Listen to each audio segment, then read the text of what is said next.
C'est une prophétie dont le temps est déjà fixé. Elle marche vers son terme, elle ne mentira pas. Si elle tarde, attends-la, car elle s'accomplira. Elle s'accomplira certainement.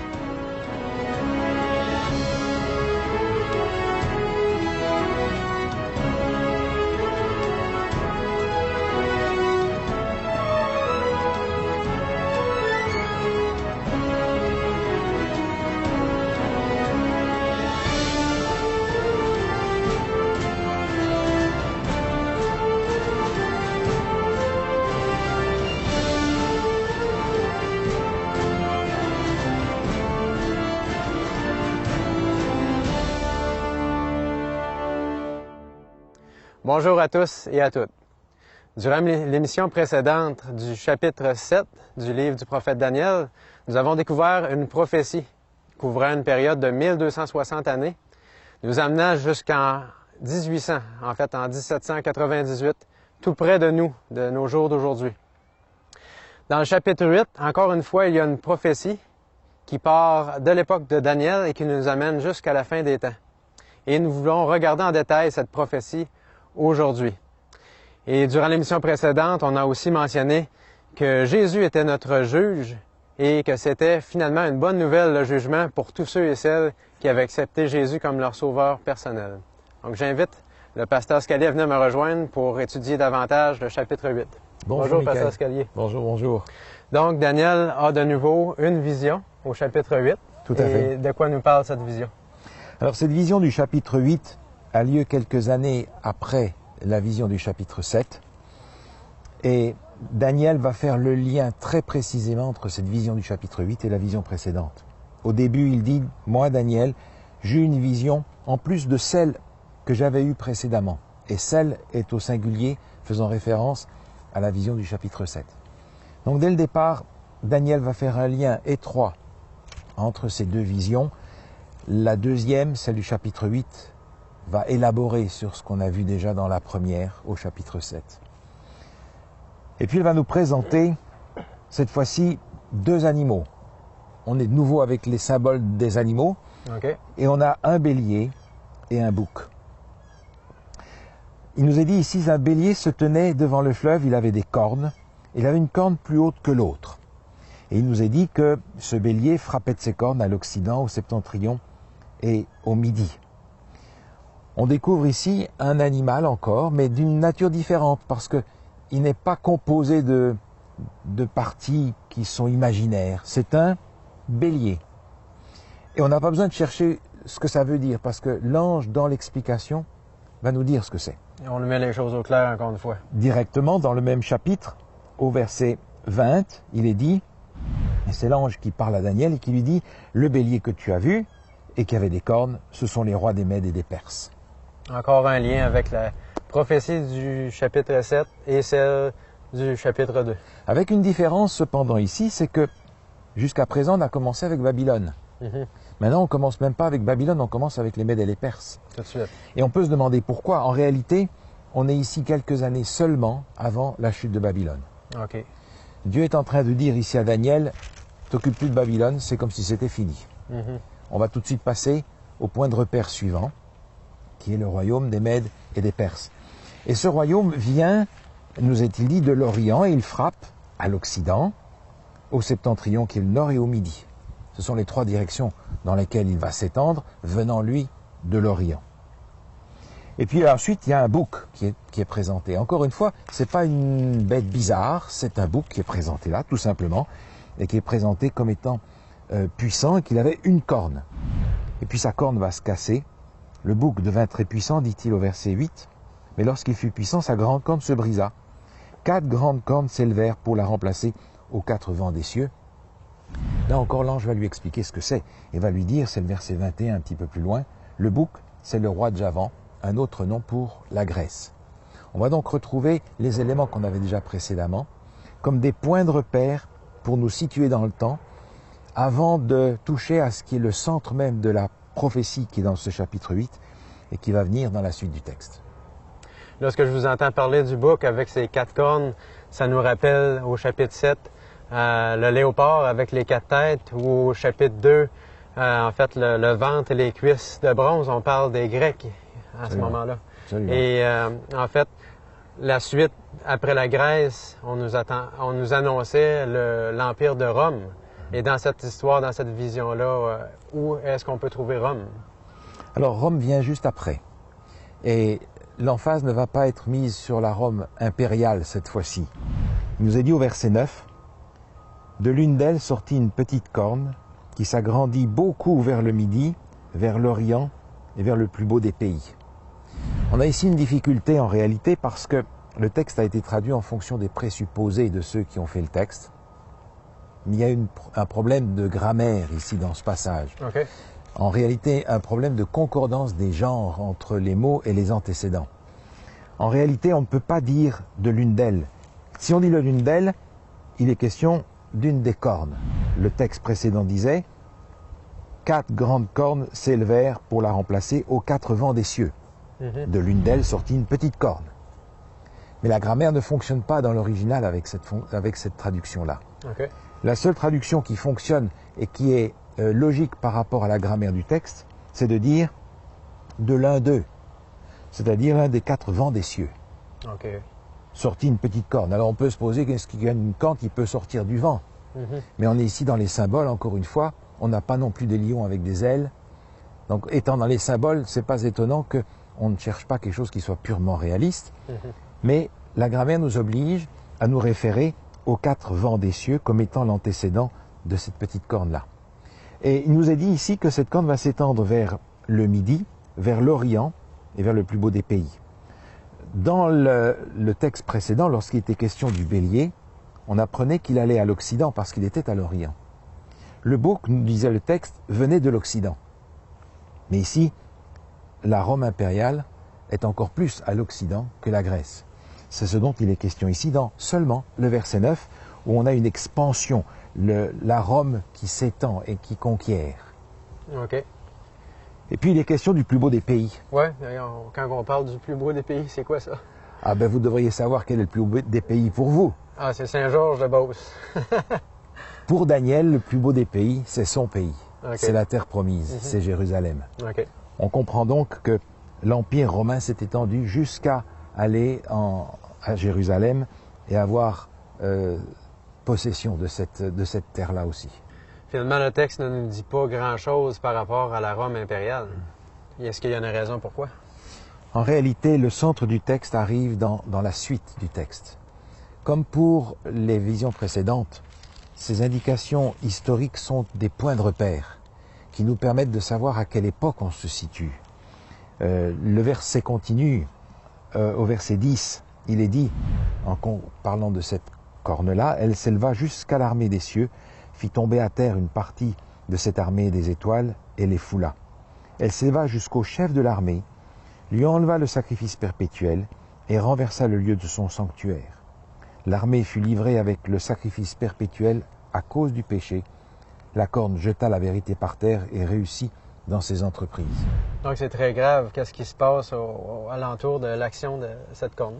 C'est exactement ce que le texte veut nous faire comprendre. On a laissé maintenant la Rome impériale dans l'histoire, Okay. et on se rend compte que cette Rome impériale va se prolonger tout simplement dans une Rome religieuse. Le texte nous fait comprendre que cette Rome religieuse s'oppose à Dieu d'une façon assez forte. Il est question ici, par exemple, elle s'éleva jusqu'au chef de l'armée, lui enleva le sacrifice perpétuel.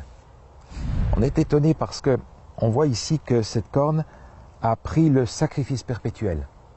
Et le sacrifice perpétuel, c'est ce sacrifice qui se faisait dans l'Israël ancienne, le matin et le soir, un sacrifice collectif pour le pardon des péchés, et qui faisait bien entendu référence au sacrifice de Jésus. Et ici, une prérogative qui appartient à Dieu seul a été véritablement usurpée. Et puis, on se rend compte après que ce sacrifice perpétuel est devenu la propriété de cette institution-là. On trouve dans les écrits même de l'Église des textes qui sont quand même étonnants. Je vous lis ici quelques citations qui sont des textes de l'Église. Le pape est comme Dieu sur terre, seul souverain des fidèles du Christ, chef des rois, ayant la plénitude du pouvoir qu'il a reçu du Dieu omnipotent. non seulement pour la terre, mais aussi pour le royaume céleste. Et encore un peu plus loin, le pape a une tellement grande autorité et un tel pouvoir qu'il peut modifier, expliquer ou interpréter même les lois divines. On a donc dans cette prophétie l'explication d'une appropriation des qualités de Dieu lui-même. Et je crois que c'est une situation suffisamment grave pour que le texte souligne cet aspect-là d'une façon particulière. Et Daniel est plutôt inquiet, en fait, durant cette vision. Et il se demande combien de temps est-ce que cette période-là va durer. Et une période de temps est donnée. Oui. De quelle façon est-ce qu'on peut la comprendre? Les versets suivants nous donnent effectivement une période de temps. Il est dit, j'entendis un saint et un autre saint dit à celui qui parlait, pendant combien de temps s'accomplira la vision sur le sacrifice perpétuel et sur le péché dévastateur? Jusqu'à quand le sanctuaire et l'armée seront-ils foulés? Et il me dit, 2300 soirs et matins, puis le sanctuaire sera purifié. Ce chapitre 8 est véritablement sur le sanctuaire, le temple. D'abord, il commence avec 2 animaux qui sont utilisés à un moment particulier dans les services du temple. Et puis ensuite, on comprend ici, d'après le texte qu'on vient de lire, que le temple est au centre de la préoccupation. On comprend qu'il y a une purification qui doit avoir lieu et une période qui est donnée. Le texte dit littéralement « jusqu'à 2300 soirs et matins, puis le sanctuaire sera purifié ». L'expression qui est employée ici, « soir et matin », est une expression spécifique qui n'est employée dans l'Ancien Testament seulement en rapport avec la création. On le retrouve dans Genèse chapitre 1. Donc ce texte nous fait référence à la création en nous disant « les jours dont il est question ici sont des jours tels qu'ils ont été faits à la création. Soir et matin. » Il y a un soir, il y a un matin. C'est ça, dans le chapitre 1, il y eut un soir, il y eut un matin, ça fut le premier, le deuxième, le troisième jour. C'est l'expression qui est employée ici et qui nous montre par conséquent que cette expression soir et matin correspond à une journée entière. À partir de là, reprenant la clé biblique pour comprendre le temps prophétique et le temps historique, un jour égale un an, on a une période ici de 2300 années. Donc c'est une très longue prophétie. C'est une très longue période. Et de là l'inquiétude de Daniel. Parce que pour lui, qui voit ça de sa place à lui, si le sanctuaire n'est pas purifié avant 2300 ans, ça veut dire que le sanctuaire n'a pas été reconstruit, ça veut dire qu'il n'y a pas de pardon non plus.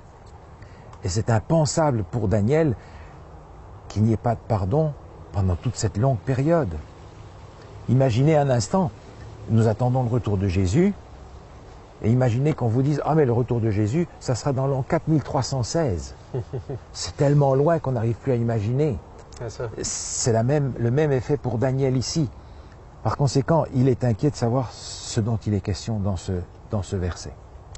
Et certains croient, comme on en a parlé un peu plus tôt durant les émissions, que Antiochus Épiphane pourrait être la clé de qui on parle dans ce passage-là. Lui qui a profané le temple et ensuite la révolte des Maccabées aurait purifié le temple. Est-ce que c'est quelque chose qui pourrait être possible? Si on reste fidèle au texte, c'est très difficile. Parce que d'une part, on est ici après l'époque romaine. Je lis le verset 23. « À la fin de leur domination, lorsque les pécheurs seront consumés, il s'élèvera un roi impudent et artificieux. » La Bible 21 traduit ce texte d'une façon peut-être un peu plus claire en disant « lorsque les pécheurs auront mis le comble à leur révolte ». Et on comprend que la révolte suprême des êtres humains, le péché le plus grave qu'on ait jamais pu commettre dans l'humanité est d'avoir mis sur la croix celui-là même qui était venu pour nous sauver, Jésus. Il est donc question ici de la mort de Jésus et ce pouvoir politico-religieux sort bien plus tard. Donc on est loin en réalité de l'époque d'Antiochus Épiphane. On a affaire ici à un panorama beaucoup plus large, beaucoup plus vaste que ce que peut offrir cet événement très ponctuel dans la vie du peuple hébreu, alors qu'on a ici tout le panorama du plan du salut pour l'humanité. On remarque que dans cette prophétie, il n'y a pas de point de départ pour cette période de 2300 soir et matin. Alors comment s'y retrouver? Alors dans ce chapitre, nous n'avons pas le point de départ. Donc on ne peut pas avoir non plus le point d'arrivée. Par contre, ce chapitre essaye d'attirer l'attention sur la signification de ce qui se passe ici. Okay. Le vocabulaire qui est employé, la purification du sanctuaire, est en rapport direct avec une des fêtes, des 7 fêtes qu'il y avait sur le calendrier religieux juif, la fête des expiations. Il y avait 7 fêtes. Celle-ci, c'est la 6e, l'avant-dernière.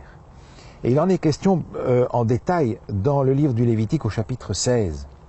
Sans regarder tous les détails qui seraient particulièrement intéressants, on peut noter cependant 1 ou 2 passages qui sont indiqués ici. Il est dit, il égorgera le bouc expiatoire pour le peuple. On retrouve ici le bouc de nouveau. Et il emportera le sang au-delà du voile. Un peu plus loin, au verset 16, il est dit, c'est ainsi qu'il fera l'expiation pour le sanctuaire, il est question du sacrificateur, à cause des impuretés des enfants d'Israël et de toutes les transgressions par lesquelles ils ont péché.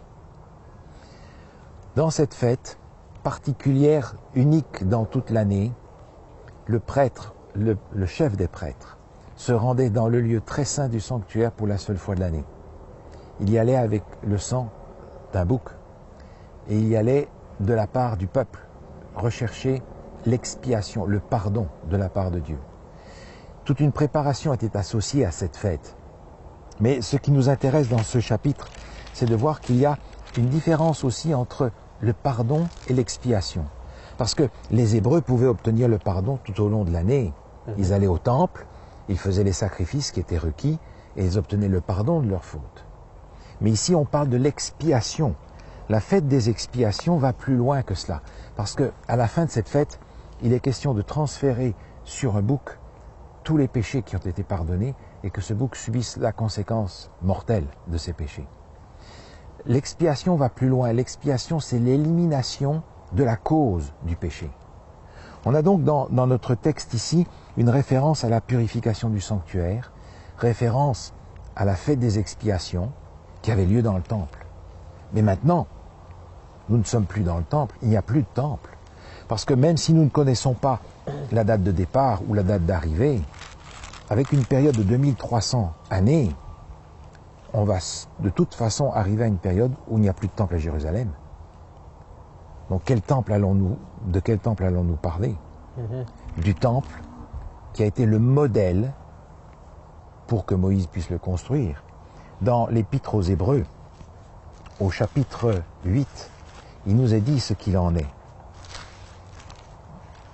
Épître aux Hébreux, chapitre 8, et au verset 5, il est écrit ceci. Moïse en fut divinement averti lorsqu'il allait construire le tabernacle. Aie soin, lui fut-il dit, de tout faire d'après le modèle qui t'a été montré sur la montagne. Moïse a vu le modèle même du sanctuaire céleste. À partir de cela, il devait construire le sanctuaire terrestre. Dans notre chapitre, il est évident que la purification de ce sanctuaire est celle du sanctuaire céleste. On a donc ici un panorama extrêmement large qui est directement lié aux événements de la fin qui vont ouvrir la porte pour le retour de Jésus. Ça nous amène à se poser la question, en quoi est-ce que cette ancienne fête juive du jour des expiations nous concerne aujourd'hui? Tout à fait. Le fait que cette fête est mentionnée ici dans Daniel chapitre 8, que référence y est faite par rapport à l'Ancien Testament, nous montre que cette fête, dans ce qu'elle signifie, va jouer un rôle à la fin des temps. La fête des expiations est en fait comprise comme le jugement.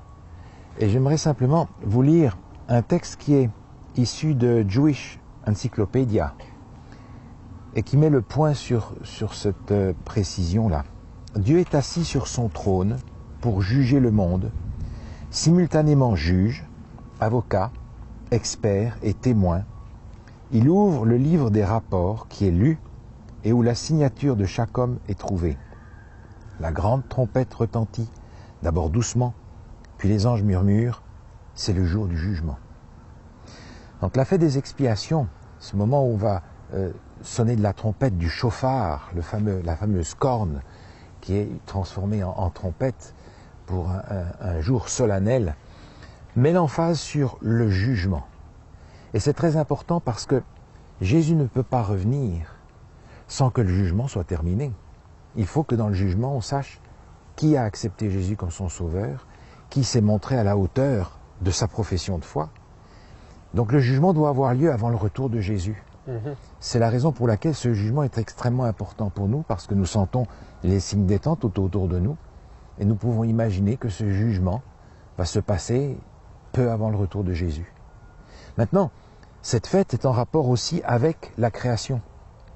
La manière dont la durée est donnée des 2300 soirs et matins fait référence à la création, parce que le jour des expiations se réfère aussi à la création. La fête qui suit la fête des expiations, Yom Kippourim, c'est la fête des tabernacles. C'est la dernière de toute la série des fêtes juives pour l'année. Et cette fête des tabernacles se réfère au moment où les sauvés prennent possession du royaume, dont il est question plusieurs fois dans notre texte, au moment où Jésus revient. Donc la fête des expiations est juste avant, et on l'avait déjà mentionné, la foi chrétienne est une foi de tension vers l'avenir, d'attente de la réalisation de la promesse. Cette fête des expiations tend vers la recréation. Dans la tradition juive, on a aussi cette prière en rapport avec Yom Kippourim. Béni sois-tu, Éternel notre Dieu, Roi de l'univers, qui nous ouvre les portes de la miséricorde et éclaire les yeux de ceux qui attendent le pardon, de celui qui crée la lumière et l'obscurité et crée toutes choses. Dans la fête des expiations, dans le jour du jugement, on attend le moment où Dieu va donner ce monde où le péché n'est plus et libérer chaque personne qui a Jésus comme son sauveur, les libérer du péché aussi. Le jugement est annoncé longtemps d'avance. Ouais. On peut comprendre que Dieu essaie de nous montrer l'importance du jugement. Est-ce qu'on est en mesure de savoir à quel moment est-ce que ce jugement-là va se produire? Alors oui, pour ça, il faudra revenir pour l'émission sur le chapitre 9. Okay. Parce que l'indication ne nous est pas donnée dans le chapitre 8. Par contre, le chapitre 9 est lié directement au chapitre 8 et nous permettra d'avancer un petit peu plus loin dans notre recherche. Cependant, sans même avoir l'indication précise, Daniel a mal écouté ce qui lui a été dit. Dans l'explication qui est donnée à Daniel, après la vision, le corps de la vision, l'ange va lui préciser les choses. Il est dit par exemple au verset 17, il me dit « Sois attentif, fils de l'homme, car la vision concerne un temps qui sera la fin. » Il va le lui répéter un petit peu plus loin au verset 19, « Car il y a un temps marqué pour la fin. » Et encore une fois au verset 26, « Pour toi, tiens secrète cette vision, car elle se rapporte à des temps éloignés. » Daniel n'a pas bien écouté ça, il a été traumatisé par la durée qu'il a entendue, en se demandant comment Dieu allait pardonner. Et il faudra que Dieu lui donne une deuxième vision pour attirer son attention sur le fait que cette vision concerne la fin des temps. Autrement dit, elle nous concerne nous-mêmes infiniment plus que lui. Justement, étant donné que cette vision-là nous concerne, on sent un peu la pression. Est-ce qu'il y a des événements qui sont sur le point de se dérouler devant nous? Est-ce qu'on a à se préparer? De quelle façon est-ce qu'on doit comprendre cette prophétie-là par rapport à aujourd'hui? Oui, tout à fait. Je crois que nous vivons des temps vraiment solennels. Et la parole de Dieu se révèle peu à peu pour nous amener à comprendre que nous vivons des temps où il est important de mettre les premières choses à la première place. Cette vision nous rappelle que le sanctuaire céleste doit être purifié. Mais nous vous apprenons aussi que nous sommes en réalité le temple du Saint-Esprit. Et dans ce sens-là, nous sommes tous invités à vivre cette purification. L'apôtre Paul, dans l'Épître aux Corinthiens, nous rappelle que nous sommes ce temple du Saint-Esprit. Ne savez-vous pas que votre corps est le temple du Saint-Esprit qui est en vous et que vous avez reçu de Dieu et que vous ne vous appartenez pas à vous-même? Car vous avez été rachetés à un grand prix. Glorifiez donc Dieu dans votre corps et dans votre esprit qui appartiennent à Dieu. Nous sommes invités, nous aussi, à faire cette purification de notre vie grâce à ce que Jésus nous offre, sa grâce en abondance. Et pour reprendre l'invitation que l'apôtre Paul adressait aux gens de son époque dans l'Épître aux Corinthiens, il leur disait « Soyez réconciliés avec Dieu ». Donc nous avons ici le texte qui nous parle des 70 semaines en rapport avec Jésus, et il commence en disant « Il y a 7 et 62 semaines ». 70 semaines ont été fixées sur ton peuple et sur ta ville sainte. Qu'est-ce que cela veut dire? Dans le chapitre 9, nous allons découvrir la prière de Daniel et la signification de cette prophétie. En fait, il est une image du vrai et du grand Messie, du grand oint qui est Jésus-Christ. Ne manquez pas l'explication des détails de cette prophétie extraordinaire avec Michael Cloutier et le pasteur Paul Scalier. Bonjour, je suis Wayne Atwood, président de Mieux Vivre. Bonjour, je m'appelle Michael Cloutier et je suis vice-président de Mieux Vivre. Mieux Vivre est enchanté de travailler avec des jeunes et de les voir grandir en travaillant pour Dieu. Depuis que la formation de missionnaires en multimédia a démarré en 2014, nous nous réjouissons de pouvoir contempler la vie transformée de ces jeunes, ainsi de constater le potentiel de chacun d'eux. Êtes-vous intéressé à suivre la formation de missionnaires en multimédia? Vous apprendrez à utiliser des caméras, faire du montage vidéo, faire des productions en direct, à l'extérieur ou en studio, et vous apprendrez le développement de sites web. La formation dure 9 mois et l'âge cible est entre 18 et 25 ans. Les frais de loyer et de nourriture seront à la charge des participants, mais la formation est entièrement gratuite. Les participants devront avoir une connaissance de base en français ou en anglais. Toute expérience antérieure dans le domaine des multimédias sont des atouts. Avez-vous apprécié ce chapitre du livre de Daniel que vous venez d'écouter? C'est étonnant de constater que Dieu a un plan pour chacun d'entre nous et qu'il connaît chaque détail depuis très longtemps déjà. Si vous avez aimé cette émission, nous vous invitons à nous soutenir financièrement afin de nous aider à produire d'autres émissions qui pourront aussi être une bénédiction. Vos dons sont déductibles d'impôts et nous permettront de continuer à produire des émissions de qualité qui atteindront le monde francophone et qui pourront toucher le cœur de plusieurs personnes à travers le monde. Aidez-nous à propager la vérité présente, que Jésus est vivant et qu'il revient très bientôt pour chercher ses enfants afin de rentrer à la maison. Merci pour votre générosité. Que Dieu vous bénisse abondamment. Vous pouvez envoyer vos dons déductibles d'impôts de plusieurs manières. Que ce soit un don unique ou deux dons mensuels, visitez notre site internet au www.mieuxvivre.org. Vous pouvez nous faire parvenir vos dons par carte de crédit, transfert bancaire, PayPal et même par la poste. Merci de votre soutien.